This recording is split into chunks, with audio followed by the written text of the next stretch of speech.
cook what you got, and today we're making Picadillo Casero, which is picadillo from scratch. And by that, I mean no canned tomato sauce. So we're just pretty much taking the tomatoes, onions, jalapenos, garlic, and I put cilantro in there. You probably might not want to do that. Turn the sauce kind of green. My wife thought it was verde, and I was like, no, I just put it in the blender. So probably skip out on the cilantro in the blender at least. But yeah, it's not too homemade. I still use the chicken bouillon. But we just got everything blended up, got the sauce kind of built in the blender with all the fresh veggies. The water from the tomatoes carries most of it. And I did add a little bit as I was pouring it in because I did a ton of potatoes like I always do. My wife loves tons of potatoes.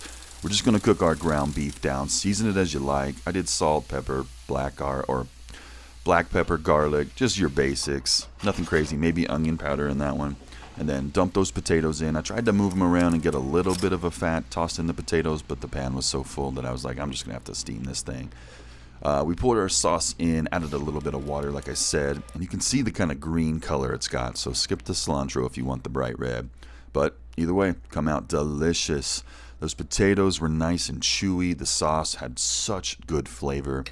Now, when I research the differences between using canned sauce and fresh vegetables, it's usually the canned sauce is kind of one note, it's a little sweet, definitely cooked down. You kind of get that flavor as it is. It's not going to change. And with the veggies, it kind of changes. More acidity, brighter flavor. Just tasted fresher in my opinion.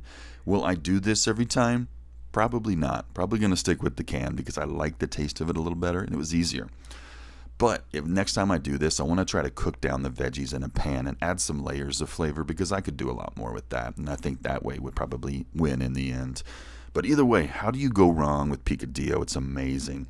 If you've never found my page, guys, I love to teach people how to cook off the hip. So if you like this kind of stuff, give me a follow. Let me know what you want to see in the comments. And as always, feed your people.